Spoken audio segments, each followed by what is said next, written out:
नमो लोये सब साहुनम ऐसो पंच नमो यारो सर्व पावपनाशनो मंगलानं चे सर्वेसिं परमं हरे मंगलम् मुक्ता मुक्तैकरूपोया कर्मभिः संविदादिना अक्षयं परमात्मानं ज्ञानमूर्तिं नमामि तम्।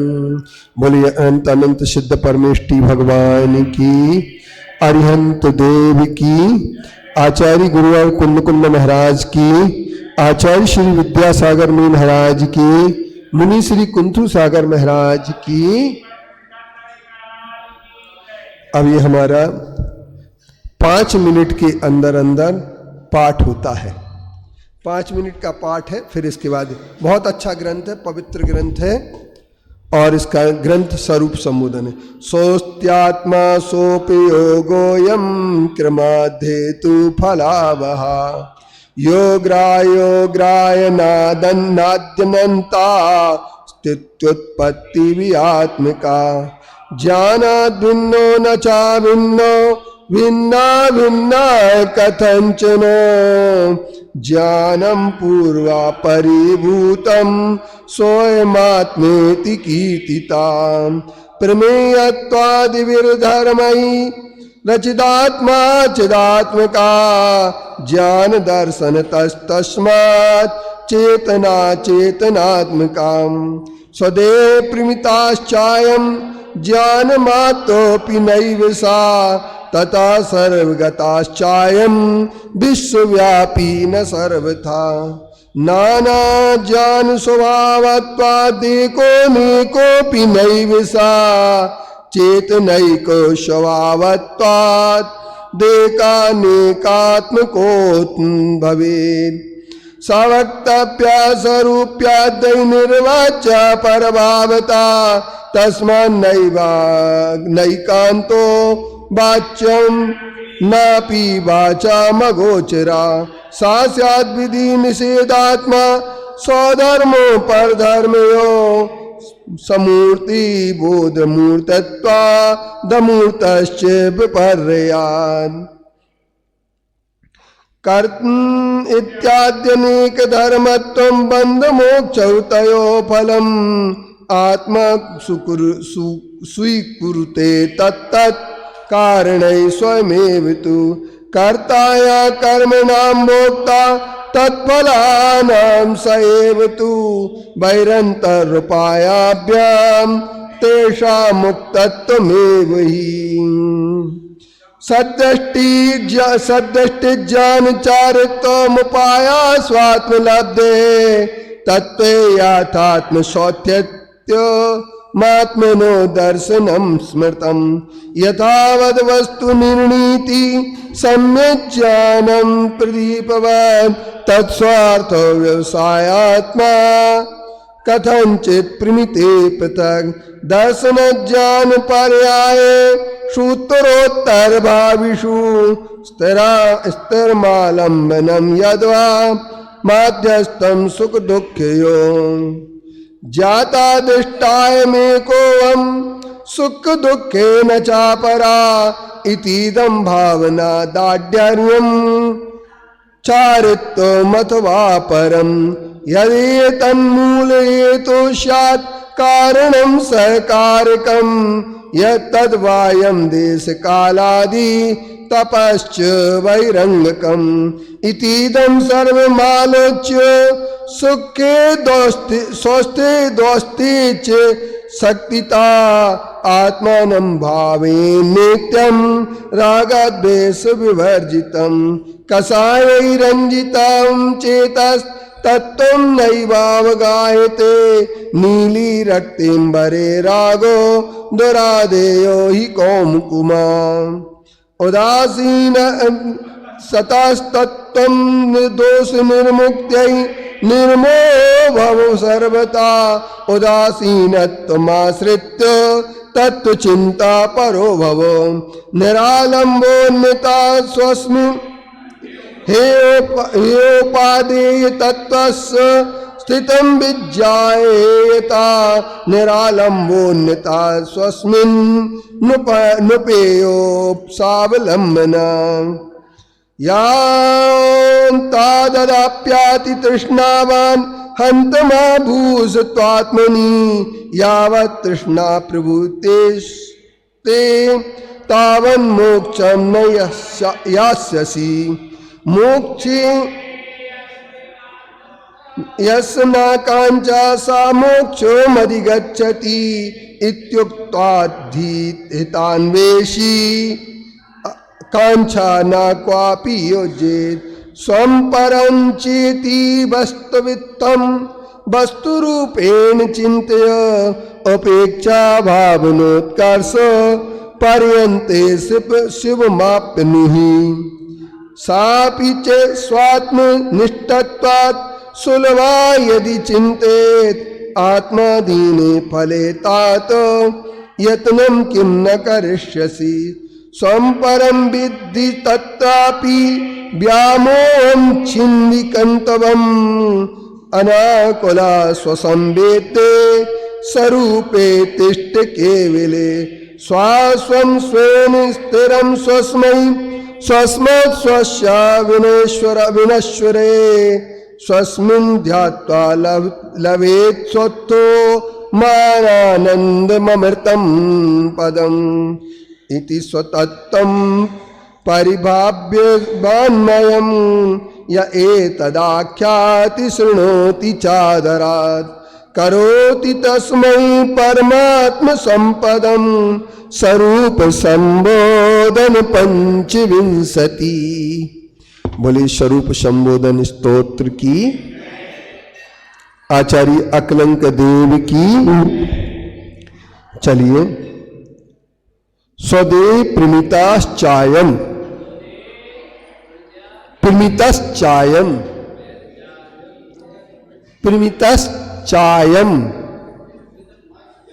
प्रमितस् स्वदेव प्रमितश्चायम ज्ञान मात्रोपि नैव सः तथा सर्वगतश्चायम विश्वव्यापी न सर्वथा स्वदेह प्रमिताश्चायम स्वदेह प्रमिताश्चायम ज्ञान मात्रोपि नैव सः तथा सर्वगतश्चायम विश्वव्यापी न सर्वथा स्वदेह प्रमिताश्चायम ज्ञान मात्रोपि नैव सा तथा सर्वगतश्चायम विश्वव्यापी न सर्वथा। अब यहां पर आत्मा की बात चलती है।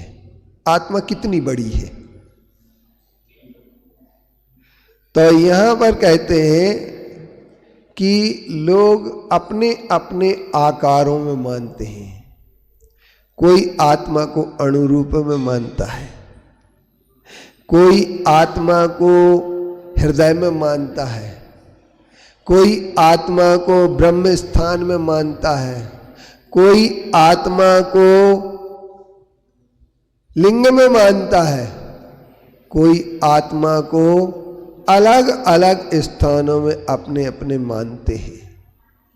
लेकिन जैन आचार्य कहते हैं कि आत्मा जो है, आत्मा सुदेह प्रमिताश्चायम, यह आत्मा अयम आत्मा प्रमितश्च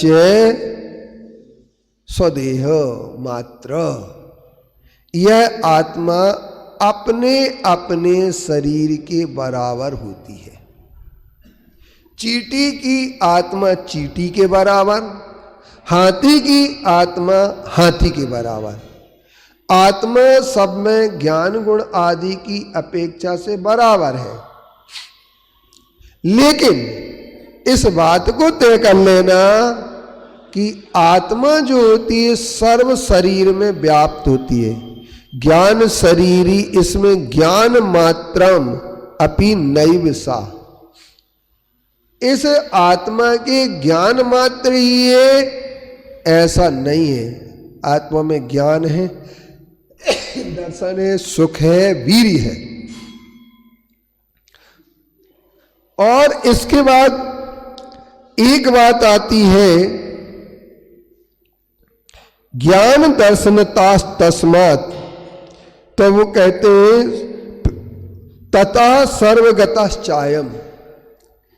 ये ज्ञान की अपेक्षा से तो सर्वगत है, सारे विश्व के लिए ये जान सकते हैं, लेकिन न सर्वथा विश्वव्यापी। आत्मा यह सर्वथा विश्वव्यापी नहीं है, क्योंकि कई दर्शनों ने भगवान को विश्वव्यापी माना है। हमने एक दिन एक बात बताई थी छोटी सी, जब स्वयंभू स्तोत्र चल रहा था, कि भारतीय दर्शनों की परंपरा में ईश्वर के अलग अलग स्थान हैं। कुछ लोग जैन दर्शन जो होता है ईश्वर को सृष्टि का कर्ता नहीं मानता है, लेकिन दूसरे दर्शन सृष्टि का कर्ता मानते हैं। वे कहते हैं कि भगवान सृष्टि का कर्ता है।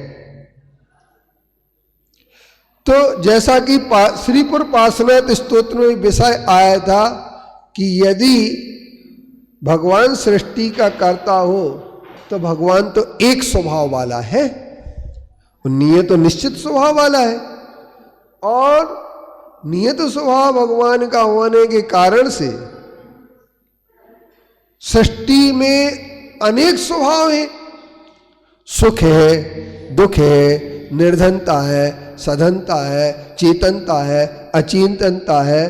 तो ये चेतन और अचेतन जो पदार्थ हैं, तो भगवान अगर उपादान कारण रूप से सृष्टि को ईश्वर बनाते हैं तो ईश्वर चेतन के अचेतन कैसे हो जाते हैं? और यदि तुम कहो कि वो सिर्फ निमित्त रूप से बनाते हैं, तो भगवान को यहाँ आके बनाने की जरूरत क्या है? वो तो लीला मात्र में बना दे, तो भगवान को अवतार लेने की जरूरत क्या पड़ गई? तो भगवान ने अवतारवादी कहते हैं कि भगवान सृष्टि को आकर के बनाते हैं, वहां से आते हैं मर्तलोक में और सृष्टि की रचना करते हैं। फिर कुछ लोग कहते हैं भगवान की इच्छा से सृष्टि बनती है। तो जब भगवान की सृष्टि बनाने की इच्छा होगी तो किसी को अच्छा बनाने की इच्छा होगी, किसी को बुरा बनाने की इच्छा होगी। जो भक्त होंगे उनके लिए अच्छा अच्छा बना के दे देंगे, और जो भक्त नहीं उनको बुरा बना देंगे। तो जो भक्त पर खुश हो जाता है और जो निंदा करने वाले पर नाराज हो जाता है, जैन दर्शन के आचार्य कहते हैं वो भगवान नहीं हो सकता है। क्योंकि एक बात ध्यान रखना, शिवास पूज्या विदय क्रियासु तम वास पूज्यस्त दसेन्द्र पूज्या मयापि पूज्योल्प दिया मुनिंदो दीपार्च सख्यम तप न पूज्य अर्थस्तो भीत रागे न निंदया नाथ विमांत वैरे तथापि ते पुण्य गुण स्मृति न पुनाति चित्तम दुर्तांजनेभ्या। फिर आप किसी भी भक्त पर नाराज होकर के उसके राग नहीं करते, और आप किसी पर निंदा करने वाले पर द्वेष नहीं करते, आप दोनों में उदासीन है। फिर भी क्या होता है, आपके पवित्र गुणों का अगर स्मरण करते हैं तो पवित्र गुणों का स्मरण करने से हमारा मन पवित्र हो जाता है। श्री हृत्वयि श्री सुभगत्तम सुनते दुसंस्तयि प्रत्यवत प्रलीयते भवानुदासीन तमस्तयोरपि प्रभु परम चित्रमिदम तमेतम। आचार्य समंत भद्रदेव अनंतनाथ भगवान का स्तवन करते हुए कहते हैं, हे भगवान, जो आपकी भक्ति करता है वो श्री लक्ष्मी को प्राप्त हो जाता है, जो आपकी निंदा करता है वो पत्ते के जैसे पत्ता डाल से टूट करके पतित हो जाता है, इसी तरीके से वह प्रत्यय के समान गिर जाता है। फिर क्या होता है? लेकिन आश्चर्य की बात ये कि भगवान आप दोनों में उदासीन हैं।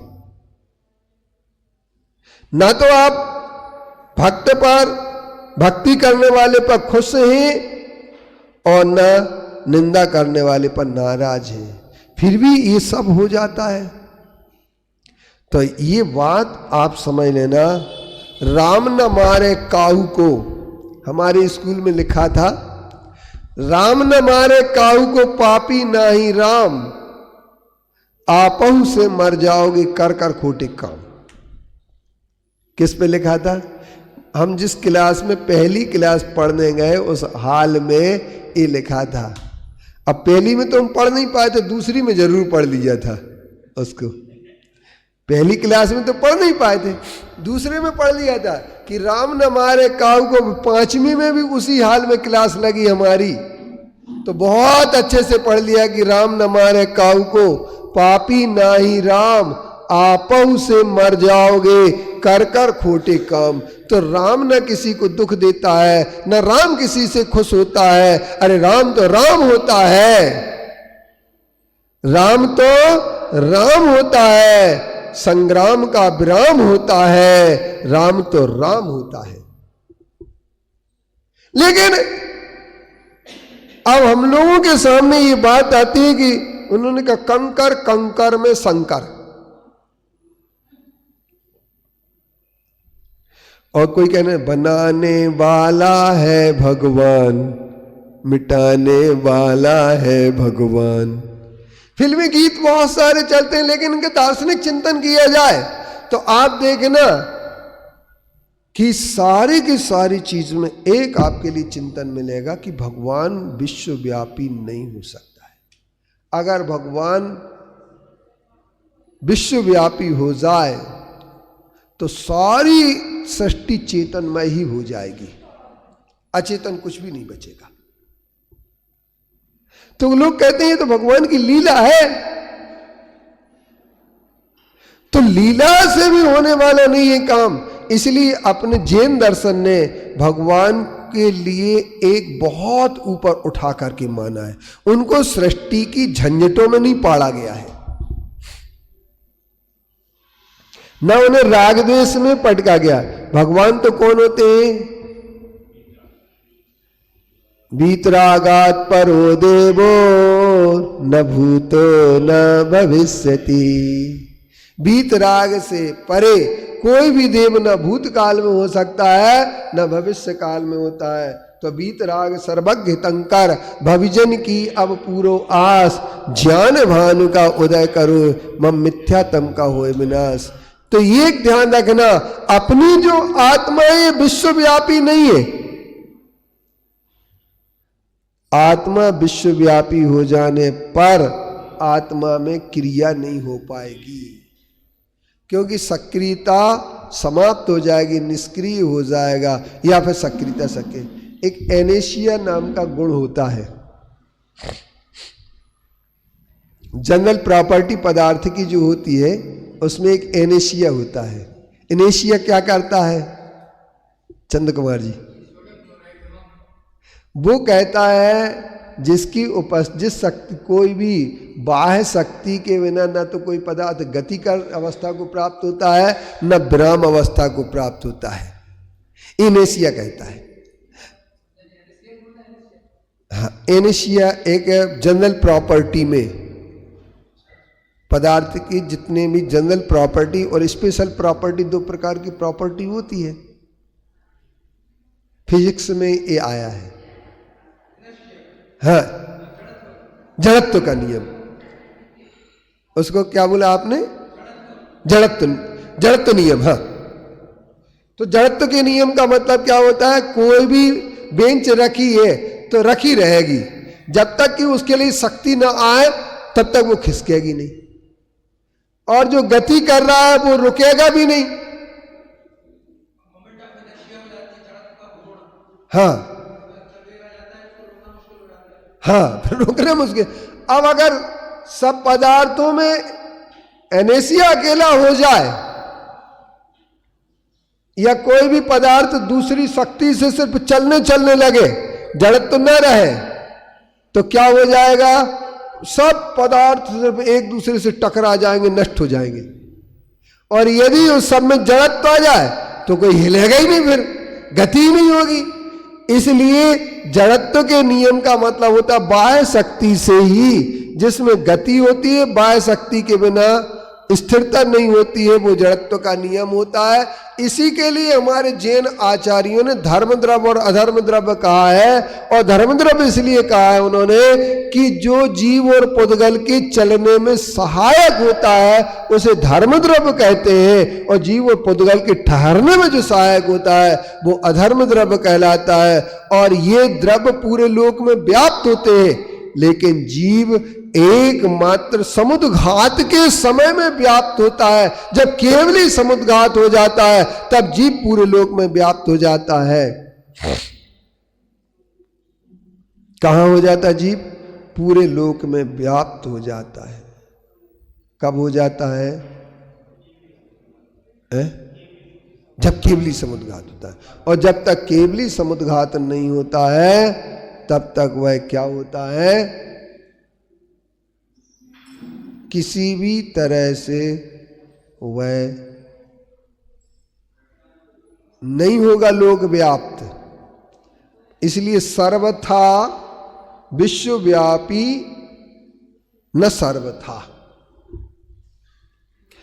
किसी केवली की अपेक्षा से विश्वव्यापी है। केवल ज्ञान के सद्भाव हुआ उसकी अपेक्षा से व्याप्ति है, और समुद्घात हुआ उसकी अपेक्षा से विश्वव्यापी है। लेकिन सर्वथा विश्वव्यापी यदि मानोगे तो बहुत बड़ी प्रॉब्लम आ जाएगी। इसलिए जैन आचार्यों ने कहा कि अगर विश्वव्यापी सर्वथा आत्मा हो जाएगा तो वो निष्क्रिय हो जाएगा। क्रिया कहां करेगा? गति कैसे करेगा वो? क्योंकि वो तो विश्वव्यापी है। एक तार बांध दो अपन यहां से वहां तक, दोनों छोरों में, दो खम्भों में तार बांध दिया, अब वो तार खिसक सकता क्या? नहीं खिसक सकता। इसी तरीके से अगर पूरे विश्व में आत्मा व्याप्त होगी तो फिर उसमें गति आदि कैसे होगी? फिर आत्मा में गति नहीं हो सकती है। कहां जाएगा विश्व से बाहर निकल करके? नहीं है समझ में? गति कैसे करेगा? और जीव में गति होती है, और जीव में गति कैसे होती? भगवान भी गति करते हैं, तो भगवान पर गति कैसे करेंगे? सिद्ध भगवान भी गति करते हैं, अरिहंत भगवान भी गति करते हैं, और उनका ईश्वर भी गति करता है, और उनका ईश्वर भी माया करता है, लीला करता है, सब करता, अवतार लेता है, सब करता है। सांप और वरदान तो बात की बात है। सांप और वरदान में हाथ ऐसे ऊपर तो करना पड़ेगा, वो तो गति हो गई। जब पूरे विश्वव्यापी है तो फिर अच्छा, फिर उसका कोई आकार नहीं हो सकता विश्वव्यापी में, विश्व के जैसे ही आकार होगा। अखंड मंडलाकार, तो अखंड और मंडला आकार में पूरे भगवान को मान लिया जाता है, ब्रह्म तत्व को। तो इसलिए जैन दर्शन ने कहा नहीं, ऐसा नहीं है। जैन दर्शन कहता है कि पदार्थ जो होता है, भगवान जो होते हैं, आत्मा जो होता है, वो शरीर, संसारी आत्माओं का शरीर प्रमाण ही आत्मा होता है, और सिद्ध बन जाते हैं तो चरम शरीरी अंतिम शरीर से कुछ कम होते हैं। अंतिम शरीर से कुछ कम उनकी आत्मा जाकर के सिद्धालय में स्थिर हो जाती है। क्या हो जाती है? सिद्धालय में स्थिर हो जाती है, ऊपर जाकर के। तो इसलिए आचार्यों ने का ये कहना है कि आत्मा क्या होती है? आत्मा जो होती है वो क्या होती है? आत्मा विश्वव्यापी नहीं है, एक बात। दूसरे नंबर, आत्मा जो है ना किसी भी स्थान विशेष में केंद्रित नहीं है, किसी भी स्थान। क्योंकि कुछ लोगों ने ये कहा जब हमसे कि ब्रेन ही आत्मा है, तो एक बायोलॉजी में प्रैक्टिकल आया अगर बायोलॉजी आप लोगों ने पढ़ी हो तो 9th या 10th की क्लास में एक प्रैक्टिकल आता है, इस स्पाइनल कार्ड जो होता है वो भी काम करता है संवेदना को ले जाने का। तो उसमें मेंढक पर एक प्रयोग किया जाता है, पहले किया जाता था, अब तो मेंढक के प्रयोग बंद हो गए, कि मेंढक के सिर को अलग कर देते हैं और उसके स्पाइनल कार्ड को चोट न लगे। फिर इसके बाद उस पर एक एसिड ड्रॉप डालते हैं तो वह हाथ से मलने लगता है। तो उसके हाथ को सेट कर देते, दूसरे हाथ से मलने, दूसरे से सेट कर देते, तीसरे को मलने लगता तो तीसरे को सेट कर देते, चौथे से पैर को सेट कर देते, तो फिर वो ऊपर नीचे उछलने लगता है। स्पाइनल कार्ड्स उसमें काम करते हैं। तो सिर नहीं हुए। फिर कोई कहता हार्ट आत्मा है, हृदय, तो जिनके हृदय ही नहीं है वो जीवित कैसे रहेंगे? फिर वनस्पति में हृदय नहीं है और संवेदना है, हार्ट है क्या वनस्पति में? और भी कई जीव जंतु होते हैं जिनमें हार्ट नहीं होता है, ब्रेन नहीं होता है, केचुए में जैसे। तो मेरे कहने का तात्पर्य ये है कि अपन जो है ना पूरे सिस्टम को समझ लें तो प्राणी जगत के इसमें आत्मा वहां नहीं। फिर कोई कहे आत्मा पेट में है, नाभि स्थल पर है आत्मा, तो वहां भी आत्मा नहीं है। आत्मा तो शरीर के प्रत्येक हिस्से में है। आत्मा जितना शरीर है उतनी आत्मा है।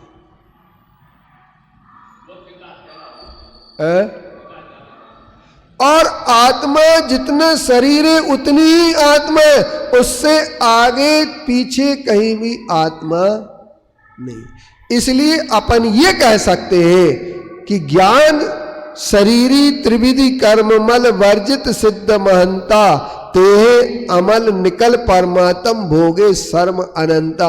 जो ज्ञान शरीर में है और जिनके आत्मा सिद्ध रूप में जितना अंतिम शरीर था 500 धनुष का था, उतना ही आत्मा का शरीर, उतनी आत्मा है, उससे न कम है न बढ़ है। मिस्टर राजेश जी, कितनी है आत्मा? जितना शरीर है उतनी ही आत्मा है, न उससे कम है न ज्यादा है। तो आत्मा जो है, आत्मा क्या होती है? आत्मा के इस रूप का जब ज्ञान कर लेते हैं, अगर इससे विपरीत जाकर के कोई आप बात करते हैं तो एक बात आप सोच लेना, क्या होगा? बहुत सारी चीजों में बाधा आ जाएगी। क्योंकि आत्मा जो होती है, यदि आप कहें शरीर से कम हो जाए तो वो स्थान क्या होगा? शून्य या जड़ हो जाएगा, उसमें प्रक्रिया नहीं होगी। और ऐसा नहीं है कि एक सेंटर पर चिप लगा दी जाती है वो पूरा सिस्टम को चालू कर रखे, ऐसा नहीं है। जैसे मान लीजिए अपन एक इलेक्ट्रॉनिक कंडेंसर होता है, एक कंडेंसर होता है और एक मास्टर बल्ब होता है, जैसे वो मास्टर बल्ब पूरी सीरीज को चलाता रहता है। तो ऐसा इसमें नहीं है कि मास्टर बल्ब से एक स्थान पर हो तो आत्मा एक जगह वो पूरा शरीर संचारित हो, ऐसा नहीं है। अपितु पूरे प्रदेशों में आत्मा है, जहां भी आप देखें। और किंचित नून इसलिए कहते हैं जैसे बालों में आत्मा के प्रदेश नहीं होते। बाल अपन काटो तो अपन को तकलीफ होती क्या? नहीं होती। बाल के नाखून अपन काटें तो तकलीफ नहीं होती, नाखून आराम से काट लेते अपन। और अपनी जब प्लास्टर सर्जरी होती है, प्लास्टर सर्जरी में भी क्या होता है कि चमड़ी को निकाल लेते हैं एक जगह की और दूसरी जगह सेट करते जाते, धीरे धीरे वहाँ चमड़ी आती चली जाती है, वहाँ से आगे आगे उस चमड़ी को बढ़ाते चले जाते हैं। तो ये भी एक होता है। तो मेरे कहने का तात्पर्य ये है कि आत्मा जहाँ संवेदना है, उस संवेदना को नर्वस सिस्टम से आत्मा की बात करते हैं। क्योंकि जो नर्वस सिस्टम होता है वो नर्वस सिस्टम एक इंद्री है। नर्वें होती हैं, नर्व पतली पतली होती हैं, दूधिया रंग की होती हैं, अपने पूरे शरीर में होती हैं। और नर्व में जब कोई भी क्लेट्स आ जाए या कुछ भी हो जाए तो आदमी को क्या हो जाता है, बेहोश हो जाता है, लकवा लग जाता है या कुछ भी हो जाता है। लेकिन लकवा लग जाने के बाद वहाँ की इंद्री ने काम बंद कर दिया, पर आत्मा के प्रदेश तो उस जगह भी, तो आत्मा के प्रदेश तो पूरी जगह ही रहते हैं। और आत्मा विश्वव्यापी नहीं होता है सर्वथा किसी अपेक्षा से। ये जो बात हमारे आचार्य अकलंक देव ने लिखी है, ये अकलंक देव के द्वारा लिखी हुई विषय की बात आपको बहुत अच्छी और गहराई से समझने की आवश्यकता है। जब आप इसको गहराई से समझ लेंगे तो निश्चित तौर पर आपके लिए एक चिंतन मिलेगा। और वो चिंतन क्या मिलेगा, क्योंकि आत्मा को जब तक आप नहीं समझेंगे तब तक परमात्मा को भी नहीं समझ सकते। तो इसके जानने से फायदा क्या है कि आत्मा यहाँ है यहाँ नहीं है, कि पूरे में है कि ये नहीं है। ये एक वस्तु सत्य है, इस वस्तु सत्य को तो समझना पड़ेगा। जिसने वस्तु सत्य को नहीं समझा वो आदमी किसी भी प्रकार से तत्व समझ नहीं सकता है। वस्तु स्वरूप विचार खुशी से सब दुख संकट सहा करे। सारे दुख और संकट सहन करने का काम अगर कोई हो सकता है तो वस्तु तत्व को समझ ले। इसलिए वस्तु तत्व विचार खुशी से सब दुख संकट। तो हम लोगों के लिए आत्मा एक बहुत बड़ा वस्तु तत्व है। अपना स्वरूप नाम दिया है ग्रंथ का, स्वरूप संबोधन, सेल्फ फिगर। सेल्फ फिगर, तो सेल्फ फिगर क्या है, उसका अपना फिगर क्या है, अपना रूप क्या है, उसमें क्या है, द्रव्य है कि गुण है कि पर्याय है कि क्या है, कैसा है अपना आत्मा। इस बात को समझाने के लिए ये स्वरूप संबोधन ग्रंथ आचार्य अकलंक देव जैसे महान आचार्य ने लिखा है। इस ग्रंथ का स्वाध्याय करने के बाद आदमी के लिए बहुत सारी चीजें अपने आप प्राप्त हो जाती हैं। इसका अनुवाद करते हुए जो अनुवाद का प्रयास किया गया है वह यह है, 5वें नंबर का अनुवाद किया है।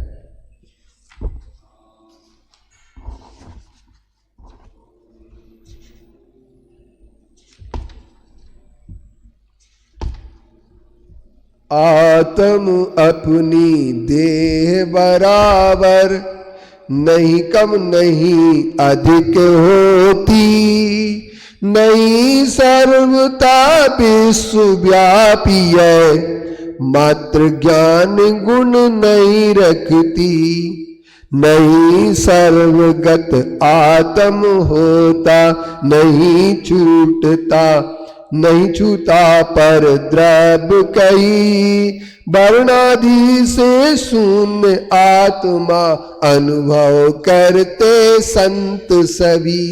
एक बार फिर से सुन ले।